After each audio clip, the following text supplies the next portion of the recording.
Meet you. Nice to meet you. How are you doing? I'm doing all right. How are you? I'm fine, thank you. Perfect. Thank you again for having this interview with me. I really, Uh-huh. really appreciate it. You're welcome. Cool. Are you okay with me recording this as well? Yes, sure, no worries. Cool.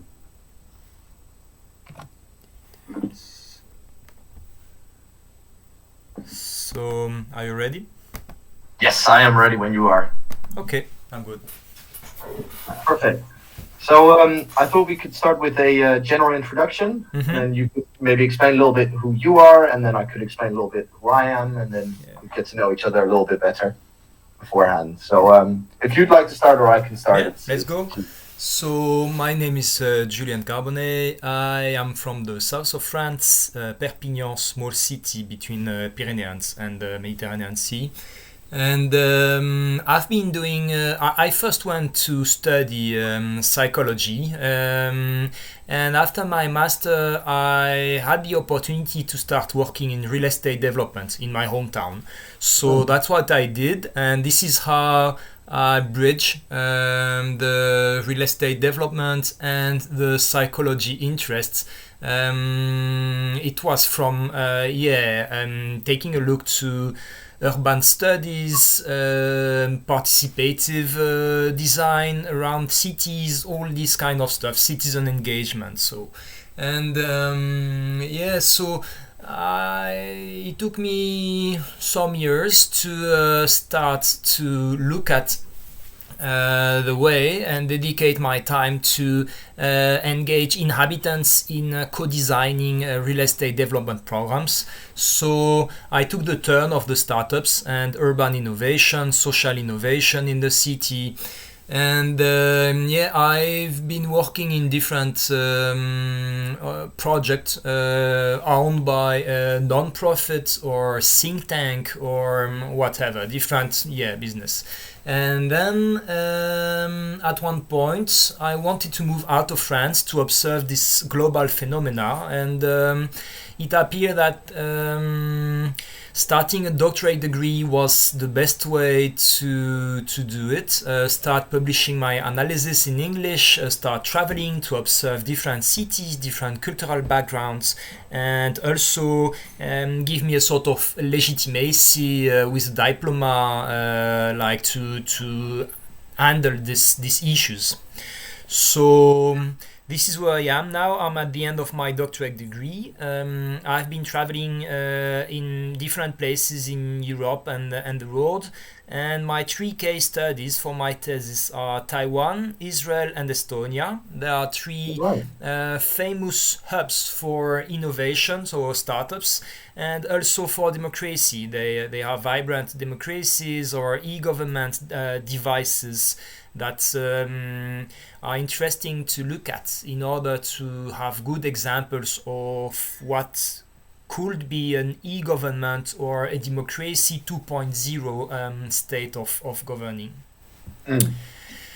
So, that's me. Very interesting. Thank you. Nice. Yeah. I'm really curious to read your paper. I was hoping you'd already published it, but I couldn't find it anywhere. So I was like, Everything is published on my Medium. So oh yeah, I if need you to have a type better look there. juliancarbonnet.medium.com, you have all my writings. I'm writing something new every 1 or 2 months, and so you have the last step of my research. And Alright. I plan to wrap all the work and publish the final thesis, which will be printed in a book in a few months. So Oh, I guess exciting. about September, October, something like that. All right, nice. Very exciting stuff. Thank you. Awesome. Right, so yeah, I'll give a little introduction about myself. So I'm Casper. I originally come from the Netherlands, but my dad is Danish, and we've lived in quite a few countries through my life. I did my like high school in England, and I moved back here to go to university, financial aspects and such. And the universities are great in the Netherlands, so Cool. it was the choice I made. And I started my civil engineering degree. And I quickly found that I like to describe myself a little bit as an engineering brain and the heart of an artist. I want to do architecture after this. And I found quickly that I was really attracted to the system engineering method. I'm probably you're not quite aware of what that is. I can explain it later on, maybe a little bit more if need be. So I knew I wanted to do my bachelor dissertation somewhere in that field, getting to understand what the requirements are, what you need to achieve in a project. It's just interesting because it clears out the vagueness of things as much as possible. I did a minor in smart city development, and I found smart cities to be a very frustrating field, and it's not because I don't believe in the concepts. I think the concepts are strong, and I think, as you say, things like the 2.0 democracy and really data-driven approaches are really a good idea. But the development stages are still so vague that it's really hard for anyone to have a clear idea of where are we going, what are we going to do. So when I got the opportunity, I'm working with Oxand, a Dutch civil company, to work on a project for Amsterdam where I'm clarifying these goals for them with the approach of system engineering. I was really excited because it combined my frustration together with my passion, and I'm just hoping to do something well. That's basically my introduction. I can explain a little bit more about the project as well. Yes, sure. Sounds like a good opportunity.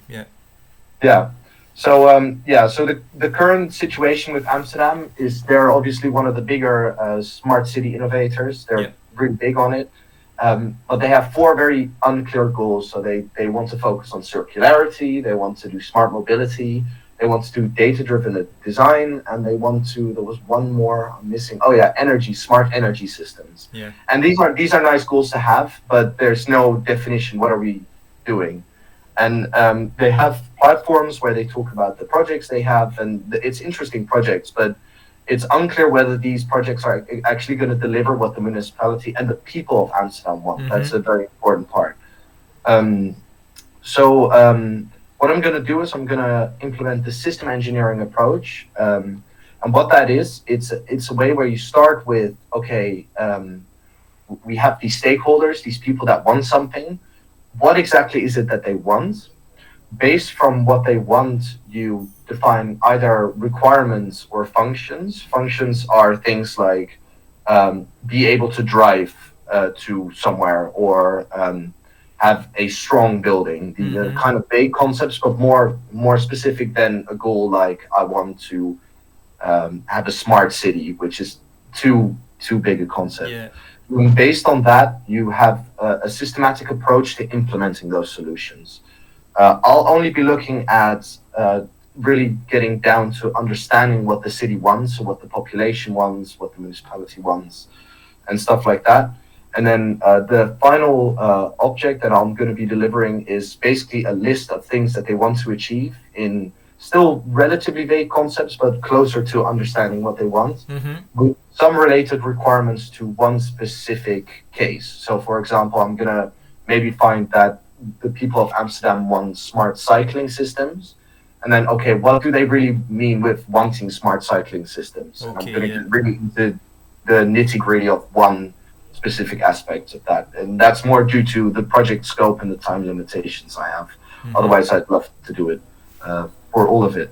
I hope that makes the system engineering a little bit clearer. I'm not sure what your experience with that is. No, it makes sense for me. Yeah, cool. Nice. So I had a few questions for you. You're almost done, obviously, with your PhD. I'd consider you an expert, partially within the field, at least. I hope. So I'm very curious to hear your opinion on certain things. And I sent you the questions already, and I hope you'd be willing to answer them for me. Perfect. I'll just go for it, and then we can discuss in between. And cool. So the project that I'm going to be doing is obviously going to require a lot of citizen participation. You have so many different people in Amsterdam. It's a massive city. And can you tell how many inhabitants do they have in Amsterdam? I don't know exactly. I can quickly look it up. I think it's about 1 million. It must be between 600 and 900. I think it's more close to 900. Yeah, I think it is as well. Yeah, it's 800,000. Okay. Almost 900,000 actually. So it's a bit, it's a big city. Yeah, definitely. And they're growing very, very quickly as well. So I've seen they keep doing real estate building and urban developments in some areas. Exactly. So, and another thing within Amsterdam is it's not like a homogeneous population. The people are very different within the city, Yeah, and and very international. This is something interesting. exactly, Amsterdam is a great platform for all Europe, Central Europe, Western Europe, North, South. You have with the airport. The airport is really so the Schiphol airport is really like a platform for the whole world. Yeah, exactly, yeah. So that makes it obviously difficult to understand what the city wants, and exactly. yeah, exactly. Because of that, the participation is obviously highly important. And my question to you was, how can I best get close to the most different groups that I can within this project? So the thing is, it will be impossible. It's always impossible to have the opinion of everyone because it asks for a lot of resource and it also asks for a lot of time. So what we usually do is that we are taking samples and we are trying to make the samples the most representative as possible. So then Okay. you can scale the results, or you can use different inferential statistics or different methods to test your inferences, and so to make some probability at the population side. Yeah. The thing is, my advice will be to cross the sources of your data collection. So what Okay. I'm doing for my projects is that I'm usually spreading a survey. So in different, I will tell you in different target groups. I'm doing survey interviews of key stakeholders because they have a good understanding of their field and of the issues. So they give you a wide point of view, a wide scope. Yeah. And I'm also organizing workshops. And so on the workshops, it's in between, let's say, the survey and the interview. You will have, let's say, people that are not experts. They come from, let's say, the civil society, but Yeah. they have an interest for your research or for this topic. So let's say they are more advanced and more experienced than the average population. Yeah. And so you can use these workshops, for example, to make a meeting of 8 to 15 person that will look at the first results of your research. So for example, in the workshops I was usually presenting the survey results and discussing with these people about, since they all live in the city, what do they think about the result? Do they think it's representative? Do they think that they can add some more experience point of view and some, yeah. So that's the thing, crossing those three sources, and I'm usually using another source, which is social network analysis, because everyone uses social networks, or mostly everyone. So it's a bit more techy. It asks you for some skills in data analysis and social network scrapping. But then, of course, when you have those four different sources, you can assume that you will produce representative statistics, right, of the whole Yeah. population. So that's the thing. We call it internet research because, by the way, you will use internet to, by yourself as a researcher, understand what is the context and what the people are talking about, etc. So that's the Yeah. direct way to use internet, but you will also use internet in an indirect way. So you will send your survey by internet. You will send it to people. So about the survey, what I wanted to say is that there are different groups. Usually you will use the different social networks because to collect the most participation as possible, you need to have a multi-channel engagement. Yeah, so you will use, for example, Twitter, you will use Facebook, LinkedIn, and so by using those different channels you will attract different peoples. What is interesting is that on Facebook and on LinkedIn you can find groups. So, for example, if you type Amsterdam Smart City, you will find different Facebook page or LinkedIn page, and then you can join the page or the group, and you will send your survey. So you present yourself. It's like a business development, let's say, way of doing. It means that you are contacting someone, and your pitch is always the same. You present yourself. You say that you are here because you think that they will be interested by your research, and then you will open the results, so they have something to win in participating, and then you send the link to your form or your survey. Yeah. So basically that will be my advice. So multiplying the channels, taking in contact with different groups, and by yourself you will try to master the balance of the representativeness. So you don't want to have only activists, let's say. You don't want to have only business people. So you are trying to send hooks in all those different groups to attract participants from all this. Yes, logical. I was also thinking just in between I'm also thinking as one of the data sources to use electoral results. So, for example, you vote on the municipality and who's in charge, and basically how the people vote in those elections says a lot about what they value as a city.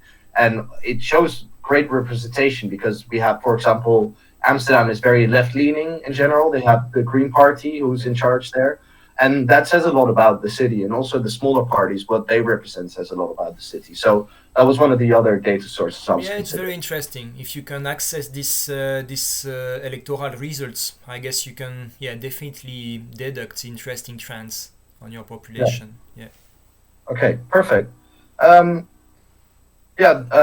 guess that also answers the next question, which was how can I best get people's opinions on problems, even if they don't know what a smart city is, because you obviously will introduce the topic. That's something I can maybe add. For most people, the concept of smart city is a bit blurry. It is for professionals as well, because as you said, it's something that we are building on the run, and so we don't know exactly where we are going. The basic is that we are using IT to make the city more sustainable and more close to its people. That's the basic definition. But so every city, each city is or government is adapting the concept to the local needs and the side they want to take. So I think that for the average people, sometimes you just need to make one line of simple simple definition. But the thing is keep it simple. That's usually what we do when we interact with the citizens. Right? Yeah. Okay. Perfect. Thank you very much. Okay. So you talk in the things I did read that I could read. Yeah. You talked a lot about social status as an incentive to get participation. I thought that was really interesting. I think it's a good point you have. Yeah. But because my project is so abstract, I mean, I'm looking at what the city really wants. There's not really, you can't get much out of that really at this point. How could I still use this technique in some way? Is there some way I could do this? I think so. So the basic about the integration of social status in my last agent-based model was that I'm trying to understand what make the people engage. So it means like some people engage, some others don't. And I'm trying to understand what's the motivation behind. So I wrote a study I think 2 years ago on the motivation of civic hackers. And why do these groups of civic hackers spend their weekend and sometimes more working hours to develop free tools to the community of hackers, trying to improve their city for free. And so the result of this study confirms a theory of the social reward. So people engage because there is something to win in it. It's not exactly money. So it's something interesting from my study is that when you ask them if they want or they would like to receive money as a reward of their citizen engagement, the big majority says no. I don't want to be paid for it. That's not the point. So what they want is mostly to have the feeling of doing something good for the society, to upskill themselves, to so yeah, they receive a sort of confirmation from a leader. So there is usually one inspiring leader that is taking the community behind, like I mean ahead. So the leader is attracting people to push themselves to make some great goals for the community. And when a citizen is feeling that he's achieving great goal, and he receive a sort of confirmation from the leader, it's like a social reward. So that's why I integrated this social status in the model. What is the social status doing is that it accelerates the capacity of the agents to get in touch with other agents. So the more you win social status, the more you will easily get in touch with other people, which kind of makes sense. Yes, it is. The model is confirming that this is something relevant and important for the formation of public opinion. I think that the way you can use it is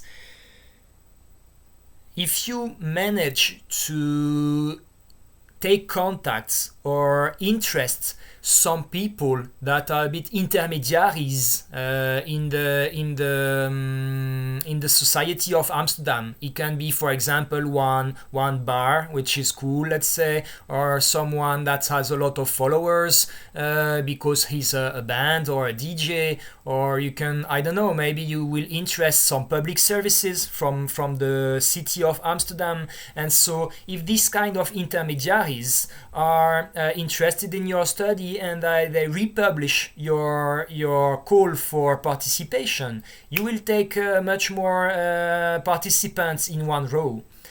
So that's a way to use the social status of certain citizens to attract more citizens in your study. That's really interesting. I hadn't considered that, actually. So that's a really good point. Yeah, thank you. It helped me in some points. I was a bit like stagnant in my participation in different cities. There is always a point at the beginning with the Facebook groups, with LinkedIn message. You are attracting people, and then you start to stagnate. You don't want to spam too much the same guys, so you are just trying to find other resources. And you have some intermediates like that can definitely unlock your potential, and if they publish, they will attract like 20 more, and puff, you know. Smart, yeah. I could definitely use, for example, politicians for this within the municipality to ask them if they would be willing to help. Yeah, cool. Thank you very much. Yeah, that's great. Welcome.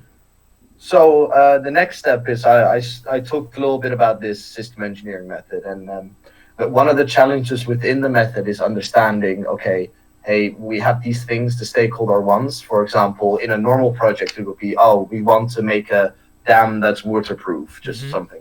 That's relatively easy to turn into a criteria. Okay, no water comes through, 0 millimeters per year, or maybe 10. But with something like this, it's a little bit more vague, and it's a little bit more in the future. It's abstract. It's a new field. We haven't really explored it so much. So how could I best turn people's opinions and perceptions into the concrete goals and functions that have to be fulfilled? So this is the most tricky part of educating the people, because it takes time and things are changing. So of course, I think you will not manage to bridge the gap between what is an expert and what is let's say random citizen. For sure. But there are ways to present a project. I mean, you are just orienting them. For example, if you want to talk about what to do in this public area, which is a bit dormant or that needs to be refurbished, you can, for example, list different propositions. Like you will not propose an open question like what do you want to do with this or what do you think with that, because it's too vague for most people. So what you will do, you will make like questions that are half open, like do you agree of or I mean, do you prefer one kindergarten or one bike parking on or one supermarket or one bar in this area, right? And so like that you will the people, and you can just let something open like others, so the one who was the most creative, they can say what they think about, but then you orient a bit the people in deciding. You help them to think. Yeah, smart. Yeah. Does it answer your question? Yeah, it does. Yeah, okay, it does. great. And I think especially the example you give up, would you prefer this or this or this, or what you find most important, those are things. Yeah, exactly, because the people know what happens in their streets or in the neighborhoods. They live there, so they know what they need, but still it's good to give them some examples, because sometimes when you are in your daily routine, you don't think about what can ease your life. So if you have someone like you or whatever urbanist, architect, someone that's a professional, you can propose them different leads, and so for them it will make sense. Like, oh yeah, this is exactly what I will enjoy the most. Yeah. Interesting. Cool. Yeah, and I think that kind of links a little bit with what I just asked with the next question, which is also again about values and what people want. I'm an outsider to the city. I come from The Hague. I've lived there most of my life. I've lived in a lot of other countries. So my perception of Amsterdam is completely different. I almost feel like a tourist when I'm there, basically. And because of that, I want to ensure that I don't add my biases to the thing, and converting these values that people have into these functions, these requirements. I'm gonna be using my perception of what they said to me in setting these goals in the end. So there will be a bias for sure. But how can I have this the least affect the results? So first, if you consider yourself that an outsider, but by the way, it will always be good. I think that you should get some interviews from people that live for long term and has some executive position. I'm sure that if you present yourself with an email to the municipality of Amsterdam, you will have a feedback of someone that is working, and that will give you a more a knowledgeable vision of what's going this and there. So this is definitely something interesting to upskill yourself. I mean, to know the city better and understanding what are the different projects ongoing, etc. And then from the citizen side, of course, there are always bias, but as a scientist, you are trying to make them to be the most neutral as possible. So it asks you to not interpret too much, and I think that having a good balance between half-open questions and open ones, or I think that's the way you and having maybe a good master of the way you use statistics and inferences. This is probably the way how you keep neutral. Okay. Then the thing, I think that there is also something that we don't necessarily say. Of course, the scientist is supposed to be neutral and to lean his explanation on proofs, the proofs that come from data, visible and very rational. But there is something also that we don't talk a lot, is that when you do an empirical analysis, you have your human sensitivity. So this is not necessarily bad. I mean, there are things that cannot be necessarily explained rationally, but are logical. It will make sense for you as a researcher that are doing a ground job, that something will be relevant or logic. This is why you are multiplying the sources, because something that you will find in many different sources, it will be valid by itself, because this is something that pops up from a lot of different, let's say, point of views, even individual ones, and something that at a moment when you will dig in your research or in the data and your understanding of the city, there is one point where you will read something and you will you won't feel it, because you will be like, okay, no, it's not relevant with all what I've already read. And so this thing you can consider, okay, this is an individual point of view, and it did not have to be in my final report. Okay. Yeah. So you are calling your logic and your own understanding of the complexity of the model of the situation to make a sense out of all this stuff. Yeah. Perfect. Yeah. That makes sense. Yeah, and I hope I can achieve that as best as I can with the whole project. Do you have any other comments or anything you? No, I don't think so. Have you been in touch with the group called Amsterdam Smart City? Yeah, I have been. I've been posting there. They were very active some years ago. I think, well, probably now because it was event-based, it's a bit sleeping. But still, I guess you can find some person that have had the core role, and they will probably get you in touch with different peoples of the community. Yeah, thank you. I should definitely get in contact with people on there. I've posted on there, and I need to get a little bit more active in engaging with people on there as well. Yeah. But otherwise, no, I will be glad if you can keep me in touch and send me your report when it's over. If you need something, by the way, on your way, you ask, you need, I don't know, some methodology, or you want to talk about something, you can contact myself, okay?